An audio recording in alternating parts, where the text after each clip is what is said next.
Arratsaldeon. Eta mila esker etortzeagatik. Oholtza gainean 4 pertsona daude, baina lasai, ez gara luzatuko. Eta daki bat sorpresa dako zutela eta ikusi dugun bideoan, elkarbizitzari eta biktima batzuei eman diegu tartea. Orain beste ideien inguruan arituko gara. Hauek dira, bat, egin dugun lana denon lana da, guztiona da. 2, txostena nola egin den azalduko dugu. 3, Andoainen bizitako sufrimendua datuen bidez laburtuko dugu. Eta 4, aurrera begira zer, hori da galdera. La idea de añadir este vídeo en la presentación es la de poner cara y voz a una parte de los testimonios que se recogen en este informe. Pero significa algo más. Significa que lo que hoy presentamos es más que un informe. Tiene un recorrido previo con mucha gente, reuniones, acompañamiento, escucha, aclaraciones, hasta ganarnos la confianza mutua para realizar esta labor. Y para después de la publicación, el informe incluye una información valiosa para seguir compartiendo el camino. Nosotros nos vamos, pero quedáis vosotros en este recorrido, todas y todos los presentes. Para hacer este vídeo hubo que hablar con cada una de las personas que en él aparecen, las cuales han tenido que hacer un esfuerzo para ponerse delante de la cámara. Han tenido que superar muchas cosas, todas y cada una de ellas han tenido que rememorar su dolor y remover heridas profundas. Se han arriesgado a recibir la crítica ajena y también cercana. Se vieron abocados a compartir un espacio común. Eskerrak eman nahi dizkiegu beraien ekarpenengatik, Nerea, Xavier, Maripaz, Mikel, Imanol, Miren eta Isidrori. Ez da erraza izan, baina egin dute. Eta lan horrekin bide berri baten irekiera eman da. Eskerrak ere luzatu nahi dizkiegu euren testigantza, informazio, kontraste eta laguntza praktikoa eman diguten beste 50 lagunei ere. Hau ikusten ari gerana, se trata de una muestra plural, variopinta, de esta localidad. Algunas de esas personas fueron propuestas por los grupos políticos que forman parte de la institución municipal. El resto fue iniciativa del equipo redactor de Argitus, la Asociación de Derechos Humanos, de la que aquí estamos en representación, Aitzane, a mi lado, Joaquín, Maitena, y he visto por ahí 2 o 3 compañeros y compañeras también. Hau denon txostena da. Udaletxe honetako bizikidetza amaian, ordezkaritza duten 5 alderdi politikok lan hau egitea eskatu zioten Argituzi 2017an. Errenterian egin genuen lana ezagutzen zuten, eta erreferentzia gisa erabili dugu noski. Eta baita Lasarte eta Elgoibarko txostenak ere. Eta horrela lanean hasi ginen. El trabajo, como ya habéis visto, se denomina Hacia una memoria compartida.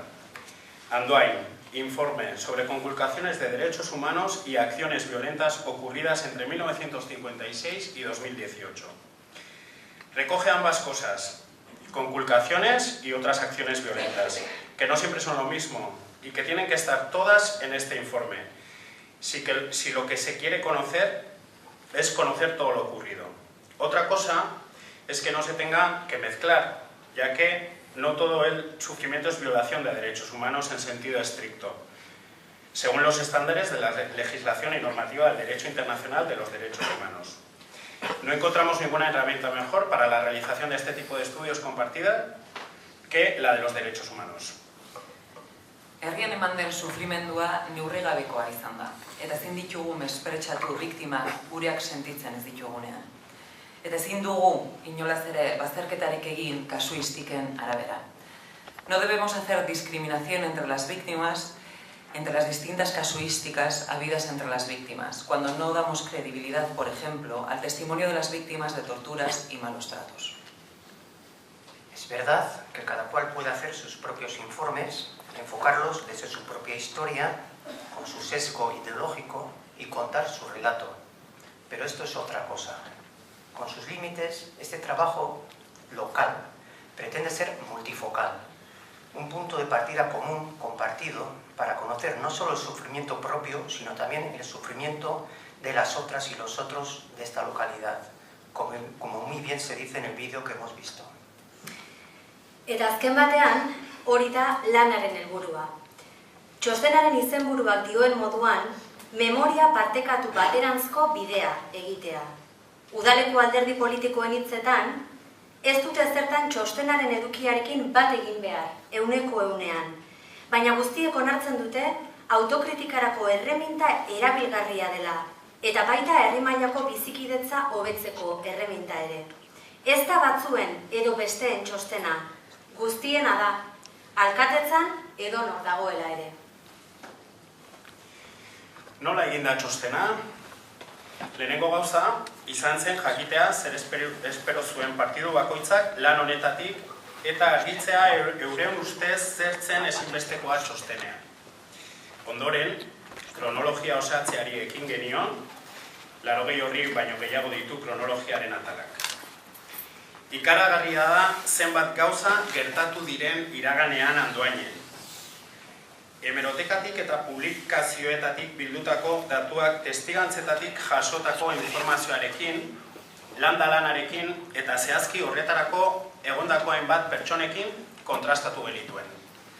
Del conocimiento de lo sucedido en la localidad en esta materia durante los últimos 60 años, pasamos a la clasificación de los hechos, a construir los cuadros, a ordenar el esqueleto del informe, la conculcación del derecho a la vida, la conculcación a la integridad física, psíquica y moral, las amenazas graves y la violencia de persecución, la extorsión económica, la libertad de expresión, los ataques a bienes inmuebles, vehículos y otros. Paralelamente, pusimos en marcha la recogida de testimonios a partir de las personas sugeridas desde el ayuntamiento y las que en cadena fueron apareciendo ante los nuevos datos que descubríamos. Lo recogido en los testimonios es una muestra variopinta donde hay valiosas pistas de cuál es el sentir de mucha gente. Cada cual nos citaba para hablar de dónde se sentía más cómoda para poder hacerlo, para poder hablar. Una cafetería, su casa, la sede política o donde quería marcar su espacio, el lugar donde se cometió tal o cual asesinato, y aflorar mejor sus sentimientos e ideas. Damos las gracias a quienes facilitaron todos estos espacios y el buen trato recibido. Txosten hau, guk elkarte gisa lan mota hau egiteko erabiltzen ditugun irizpide eta helburuekin osatzen da, marko teorikoarekin, alegia. Biktimaren kontzeptua eta bere eskubideak barnebiltzen dituen legedia esaterako. Eta azken apunte natal bat. Bizikidetza mailan lantzeko eta aurrera egiteko balio dutenak eta ondoren azalduko ditugunak. Urraketen datuak. La foto resumen de las conculcaciones en estos 60 años de violencia en Andoain es la siguiente. 5 pertsona ere hildako eta etaren hutsegindako atentatu bat. Batallon Basko Espainolek eta Tripleak ere hildako 3 pertsona. Eta 3 pertsona gehiago bortizkeriaz erailak herrian. 24 personas heridas de consideración, 3 de ellas por parte de ETA, 4 de la Kale Borroka, 1 de un comando ultra y 18 de las fuerzas policiales. Un número indeterminado de sobrevivientes con secuelas físicas o psicológicas todavía, más de lo que nos pensábamos, al igual que algunos familiares o personas allegadas. 30 pertsonek bizkartzaina izan dute urteetan euren segurtasuna bermatze aldera. Eta beste hainbatek euren etxe bizitza eta herria utzi behar izan zuten eta kanpora joan bizitzera. 78 personas que han denunciado haber sufrido torturas o malos tratos de la localidad, de un total de 205 personas detenidas. 8 pertsona baituak izan ziren, beste 4 pertsona, famili berekoak, guztiak, euren etxean gau oso batez atxikituta egon ziren, mehatxuak eta xantaia egin zitzaielarik. Un número indeterminado de personas, empresas y entidades extorsionadas económicamente. Mota askotako mehatxuak eta etengabeko jazarpena. 13 atentados sin causar lesiones físicas de ETA y comandos autónomos. 21 atentados sin causar lesiones físicas por grupos parapoliciales. 126 sabotajes o ataques de kale borroka contra entidades, vehículos y diversos bienes materiales. Etxebizitzen eta kotxeen kontrako erasoak, 5 kasuetan gutxienez, etxebizitzen irtenaraztea eman zen eraikuntzen beheko solairuan erasotutako entitateetan sortutako sua eta keak bultzatuta. 6 pertsonek osasun zentruan bukatu zutelarik honen ondorioz. Mucho miedo, alde guztietan beldurri izugarria oso zabalduta eta erabat barneratuta. Impunitatea eta errekonozitu gabeko kasuak badaude oraindik, argitu eta konpondu gabekoak. El cierre del único periódico editado en euskera y que la Audiencia Nacional sentenció años después como una injerencia en la libertad de prensa. Ikusten dezuten bezala, mota askotako sufrimendua non nahi.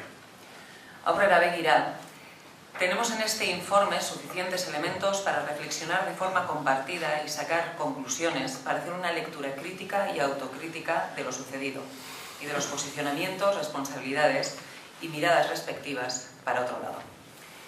Korapilatsuak diren gai batzutan sakontzea falta da. Ziur datu berri gehiago aterako direla. Txostenean ondo agertzen ez diren beste hainbat ere zuzenduko dira. Berriz diogu, hau ez da bukatutzat ematen dugun txosten bat. Bizikidetza prozesuak aurrera egiten duen heinean, lan hau aberastuko duten hausnarketa berriak gauzatuko dira. Eta jarrerak aldatu, eta noski, txosten gehiago ere etorriko dira.